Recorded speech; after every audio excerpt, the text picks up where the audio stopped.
তো এবার আমি বলছিলাম আগের ক্লাসে যে কিভাবে ফেরেশতার মাধ্যমে আপনার কাজ করানো সম্ভব। ফেরেশতা জাতিটা কি বোঝেন? রাসূলুল্লাহ সাল্লাল্লাহু আলাইহি ওয়াসাল্লাম, যদি আপনি সূরা কাহাফ খোলেন, সূরা কাহাফের শেষের আয়াতের ভিতরে লেখা, রাসূল পাক বলতেছে আমি তোমাদের মতো মানুষ। মানুষের অর্থটা বুঝতে হবে। এখন নবী মোস্তফা নূর না মাটি এগুলো লইয়া মারামারি করে, এটি মারামারির বিষয় না। আল্লাহ পাক যদি হারে নূর দিয়া বানাইছে না মাটি দিয়া বানাইছে, আল্লাহ পাকের ইচ্ছা। কিন্তু রাসূলে খোদা যে একটা সাধারণ মানুষ, এটা বললে ঈমান চলে যাব। কারণ কি, আমরা প্রস্রাব করলে কইতো গন্ধ, আর রাসূলে পাকের প্রস্রাব মোবারকে কইতো ঘ্রাণ। আমরা যদি কোনো পানির বিদ দিয়া গোসল করি, ওই পানি হয়ে যাবো না পাক, আর রাসূলে পাক যে পানি ব্যবহার করতে পানি হয়ে যেত পাক। কথা বুঝছেন?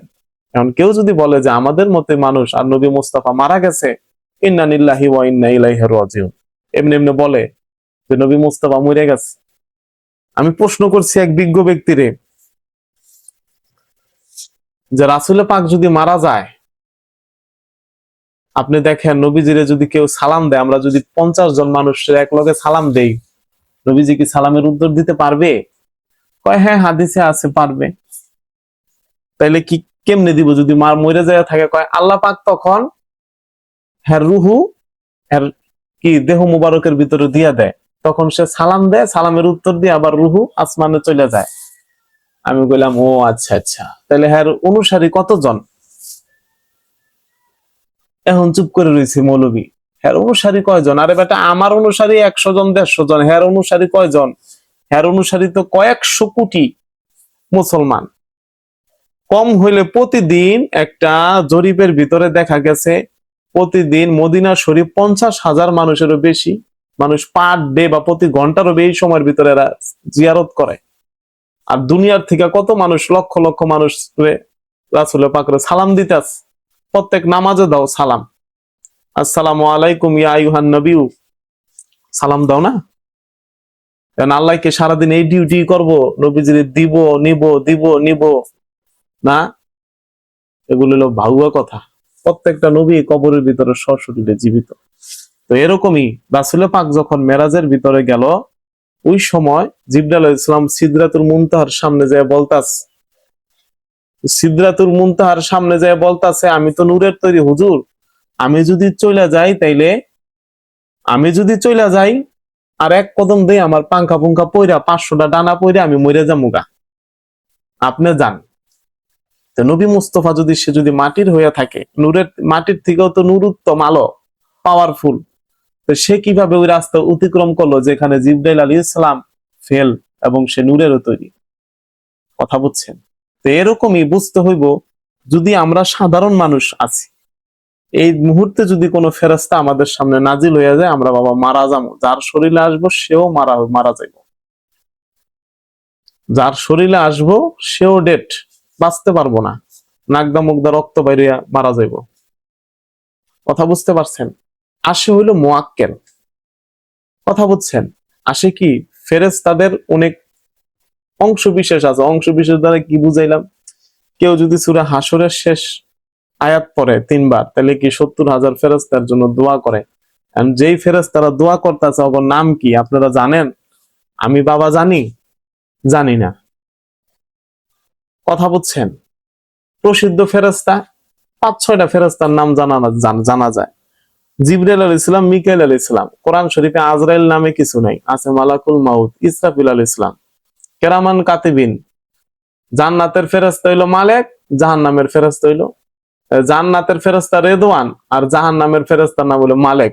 এই 8টা ফেরেশতার নাম কিতাবের ভিতরে আছে। তাছাড়া আরো কত কত মুআক্কেলের নাম আছে, এগুলা ফেরেশতা না, মুআক্কেল। কোরআনের ভিতরে এই 8টা ফেরেশতার নাম আপনারা খুঁজলে পাইতে পারেন কিনা? আছে অবশ্যই। আল্লাহ জান্নাতের ডা আছে কিনা বা জাহান্নামের ডা আছে, এগুলো হলো হাদিসের ভিতরে। কোরআনে আছে কিনা আমার মাথায় এই মুহূর্তে নেই, আন্তাজতে কথা কইয়া লাভ নেই। তো এই ফেরেশতা দেখেন, আবার কেউ যদি জাযাল্লাহু আন্না মুহাম্মাদান মা হুয়া আহলু পাঠ করে, 70 জন ফেরেশতা এর লিগা দোয়া করা শুরু করে দেন। ওই ফেরেশতাগুলোর নাম কি? ওগুলা হলো কি মুআক্কেলাত। এগুলা আমাদের প্রত্যেকটা জীবনের সাথে কি কানেক্টেড, আল্লাহ পাক রব্বুল আলামিন নিযুক্ত করে দিছে। আল্লাহ পাক উসিলা ছাড়া, যখন এই আল্লাহ পাক রব্বুল আলামিন যা করে উসিলার মাধ্যমেই করে, আল্লাহ পাকের মর্জি, আল্লাহ পাকের ইচ্ছা, এটা বুঝতে হইব। তো এই কথা দ্বারা আপনাদেরকে এতটুকু বুঝাইতে চাইলাম যে ফেরেশতাদের নাম বিচাইতে গেলে আমি হয়ে যাবো গা পাগল, আপনারা হয়ে যাবেন গা ছাগল। আবার আমি হয়ে যাবো গা ছাগল, আপনারা হয়ে যাবেন বাবা পাগল। এই সংখ্যা গইনা শেষ করা যাবে না। তো এরকমই আপনি যদি আপনার জীবনের ভিতরে ফেরেশতাদের সাহায্য চান, যেমন আপনি যদি কোরআন হাদিস রিসার্চ করেন, আল্লাহ পাক রব্বুল আলামিন আমাদের প্রত্যেকটা কাজের ভিতরে ফেরেশতাদের অংশীদার রাখছে। কিভাবে ফেরেশতাদের অংশীদার রাখছে? একটা মানুষ যদি যখন মারা যায়, ইমাম গাজ্জালী রহমাতুল্লাহ আলাই সহি সুনানে তিরমিজির থেকে বলতাছে, হাদিস টানছে, নিঃশ্বাস প্রশ্বাসের জন্য একজন ফেরেশতা আছে, চোখের সামনে ফেরেশতা আছে, আমরা যে খাই এই খাবারের জন্য একজন ফেরেশতা নিযুক্ত করা আছে। কথা বুঝছেন? নিঃশ্বাস প্রশ্বাস সহ এই ফেরেশতাগুলো আমাদের কাছে কানেক্টেড। যখন আমাদের আত্মা দিল অন্তর পবিত্র হয়ে যাবে, তখন এই ফেরেশতার এক সময় আমরা দর্শন পাবো। এই ফেরেশতার এক সময় কি পাবো? দর্শন পাবো। আল্লাহ পাক যদি আমাদেরকে ওরকম পবিত্রতা অর্জন করায়, এখন আমি কোন ফেরেশতারে পাইলাম নাম বিচ্ছাইতে গেলে পাগল হয়ে যাবো। ফেরেশতা মানুষের শরীরে প্রবেশ করতে পারে না, পরে হইলো মুআক্কেল, মানে কি ফেরেশতার থেকে কম শক্তিশালী, কিন্তু এদেরও আবার কম করলেও ভুল হয়ে যাবে, শক্তির দিক দিয়ে কম না, বহুত শক্তি। আপনি যদি নিযুক্ত রাখতে চান যে ফেরেশতা, মুআক্কেল, জিন, হামজা, এই তিনটা জাতির থেকে কোন জাতিটা সবচেয়ে শক্তিশালী, এখানে আসবো হলো মুআক্কেল। এখানে আসবো কি? মুআক্কেল। আবার মুআক্কেলের থেকে শক্তিশালী কি? একটা রুহুর, একটা পবিত্র আত্মার দোয়া। পৃথিবীর ভিতরে অনেক মানুষ আছে, অনেক জ্ঞান, অনেক বুদ্ধি, অনেক বিদ্যা, কিন্তু সে পদে পদে যায় বিফল, কোন জায়গায় আর সফলতা নাই। ডিগ্রি পাস, মাস্টার্স পাস, ঘরে বইয়ে রয়েছে, চাকরিও নাই, এত জ্ঞানী লোক। আবার মূর্খ, কিছু পারে না, ও মা হ্যাঁ, আবার কি সুন্দর ভাবে ঘুরতেছে, কত বড় ব্যবসা প্রতিষ্ঠান চালাইতেছে, কত মানুষ সে নিজে বেতনও দেয়, কিন্তু নিজের নামও লিখতে পারে না। তাই এত দ্রুত কামিয়াব হওয়ার রহস্য কি? অবশ্যই তার পিছে কারো না কারো বাবা দোয়া আছে। বাবা মার দোয়া, গুরুর দোয়া, পিসাবের দোয়া, ওস্তাদের দোয়া, নয়তো বা ফেরেশতাদের দোয়া। ফেরেশতা আমাদের জন্য কিভাবে দোয়া করে? যেটা প্রথমে বললাম যে সূরা হাসর পড়লে দোয়া করে, জাযাল্লাহু আন্না মুহাম্মাদান মাহু আহলু পড়লে দোয়া করে। তাছাড়া কিছু নিয়ম আছে যে কাজগুলা করলে ফেরেশতা আমাদেরকে সাহায্য করে। আমি বাইক চালাইতেছিলাম অনেকদিন আগে, আমার চোখে একটা ময়লা ঢুকছে। আপনারা এটা পরীক্ষা করবেন, আমি আপনাদের সবাইলে অনুমতি দিয়ে দিলাম। আপনাদের যে কোনো কাজের ক্ষেত্রে ফেরেশতাদের কাছ থেকে সাহায্য চাবেন। এই ফেরেশতারা, তোমার তো আল্লাহ পাক আমাদের খেদমতের জন্য বানাইছে, আমার একটু সাহায্য কর, আমার একটু হেল্প কর। আপনি একজনকে ফোন দিতে চাইতেছেন, ওই ব্যক্তি আপনার ফোন উড়াইতেছে না। আমি বহুত পরীক্ষা করছি। ওই ক্ষেত্রে যদি আপনি বলেন কিচ্ছু আপনার করার দরকার নেই, আপনি খালি মুগ্ধ করবেন, এই পবিত্র ফেরেশতারা, আল্লাহ পাক আমাদের খেদমতের জন্য তোমাদেরকে বানাইছে, তোমরা এই, তুমি একটু, আমি এই লোকের ফোন দিতেছি, এই লোকে যেন আমার ফোনটা ধরে, তুমি একটু দোয়া করো। সুবহানাল্লাহ। এরপরে ফোন দিবেন, দেখবেন আপনার ফোন ধরবো। জীবনের বহুত কাজের ক্ষেত্রে ফেরেশতাদেরকে নিযুক্ত করা যায়, বহুত কাজের ক্ষেত্রে। এটা আপনি নিজের হবে। কারণ আপনি এই না যে এখন আপনি একটা রুগী লইলেন, হাত থেকে 20-30 হাজার টাকা নিলেন, এখন ফেরেশতারে কইলেন, এই ফেরেশতা তুই আমার কাজ করে দে। টাকা তো আপনি খাইবেন, টাকা তো ফেরেশতা বাবা খাইব না। যদি ফেরেশতা খায় তাহলে কাজ করতো।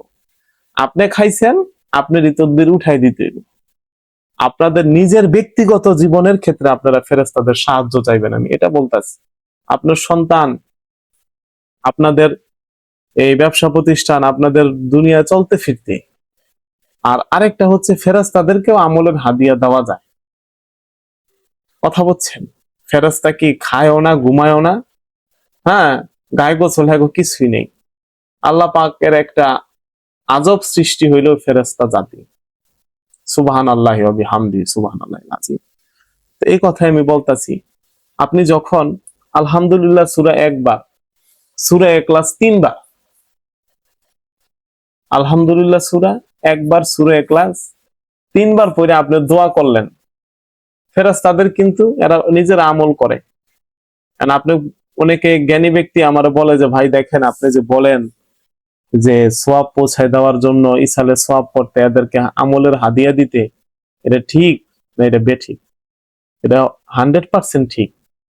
ভাই দেখেন, একটা মানুষ যদি মারা যায়, এরকম অনেক রাওয়াত আছে, চোখে দেখা কবরের আযাব, মাওলানা তারেক জামিলের লেখা, আরো বড় বড় কিতাব যদি আপনি গবেষণা করেন, যারা গোর খোদক, মানে যারা কবর খোদে, এরা অনেক কিছু দেখে, অনেক কিছু এরা মুশাহাদা করে।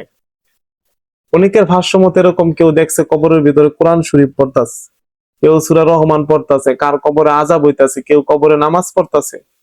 আল্লাহর সাথে সে প্রেম করে গেছে, কিন্তু কবরে যদি সে লক্ষ লক্ষ কোরআন খতম করে, আর কিন্তু একটা নেকি হবে না, এক ফোঁটা নেকি হবে না। কবরের ভিতরে যদি সে নামাজ পড়ে, আর কোনো নেকি হবে না। সে দুনিয়ার ভিতরে যদি সৎকায় জারিয়া রাখা যায়, তাহলে আর নেকি হবে, নেক হবে। এরকমই এখন ওই ব্যক্তির যদি আপনি আমলের হাদিয়াটা দেন, আপনি 1000 বার বিসমিল্লাহ পড়লেন, পড়ে যদি দেন, আল্লাহ পৃথিবীর ভিতরে যত কবরবাসী আছে, যত কবরবাসী আছে, আল্লাহ এদেরকে তুমি এটা দিয়া দাও, কবরবাসীগণ আমার জন্য দোয়া করেন, এদের দোয়াটা আমাদের কাজে লাগবে। কথা বুঝছেন? এদের দোয়াটা আমাদের কাজে লাগবে, আমাদের সন্তানদের কাজে লাগবে, আমাদের পরবর্তী বংশধরদের কাজে লাগবে। বেশি না, এই সূরা ফাতিহা একবার আর 3 বার সূরা ইখলাসের আমল, যেটা আপনাদেরকে আমি বললাম, আপনাদের কিন্তু 72 বার সূরা ইখলাসের একটা আমল দিছি। ইনশাআল্লাহ 1 মাস হোক, 1 মাস পরে যারা যারা আমল করতেছেন, অনেকে বলছে করতেছেন, আমি তখন আপনাদের মাইক অন করে দিব। 1 মাস পরে আপনাদের মাইক অন করে দিব, সামনের মাসের 8-9 তারিখে বা 10 তারিখে। তখন আপনারা বলবেন যে আমল করা যারা আমল করছেন, এরা কি উপকার পাইলেন এবং কি বুঝলেন। কথা বুঝতে পারছেন?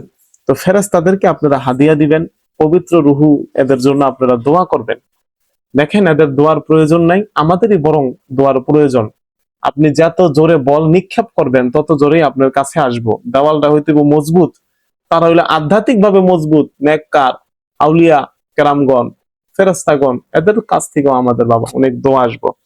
এর জন্য চেষ্টা রাখবেন, সূরা ফাতিহা একবার, সূরা ইখলাস 3 বার পড়া আপনার যে হাজত আছে, আল্লাহ পাকরে বলবেন, এ ফেরেশতারা তোমরা আমার এই কাজটা করে দে বাপ, তোরা করে দে, তোরা করে দে, আল্লাহ রহমত করে দিব। কথা বুঝছেন? এখন এই জায়গায় যদি বলি, যদি আমার ভাগ্যে থাকে তাইলেই হইব। বাইরে ভাগ্য আমাদের নিজের গড়ে লইতে হইব। আল্লাহ পাক আশায় আইসা আসমান থেকে আইসা আমাদের খাওয়াইবো না। আমরা যদি ওই আশায় বয়ে থাকি, তাতে বই থাকলাম। ভাগ্য করার জন্য একমাত্র রাস্তা হচ্ছে আমল। তো আপনারা আমলটা জারি রাখবেন, তাইলে আপনারা গায়বী ভাবে ফেরেশতাদের কাছ থেকে বাবা সাহায্য পাইবেন, অবশ্যই পাবেন। আপনারা করেন, আমল করতে চান না, আমলই বাবা জিন্দিগি, এটাই আপনার সবকিছু। আপনি যে কোনো কাজের ক্ষেত্রে আপনাদের নিজের ব্যক্তিগত, এরকম না যে মানুষের কাছ থেকে পয়সা নিয়ে আপনি এই কাজ করবেন, আমল বিক্রি করেন না। আমি বলতাছি আপনাদের নিজেদের জন্য করতে। আপনারা আপনাদের নিজেদের জন্য বাবা করতে থাকেন, আমারে জানান, অনেক উপকার হবে, অনেক বালা মুসিবত দূর হবে, অনেক আল্লাহ পাক রহমত করব। আরেকটা কথা বলি, গোপন কথা। আজকে হচ্ছে সফর মাসের কয় তারিখ দেখি, 1 মিনিট।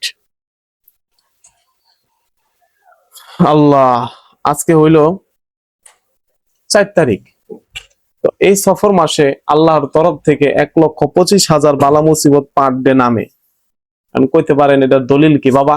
আমি এক দরবেশের মুখে শুনছি, আমি এটার দলিল বলতে পারবো না কোন জায়গায় কই লেখা আছে, কিন্তু এটা সত্য। আপনারা পরীক্ষা করেন, আমি কয়ে দিই।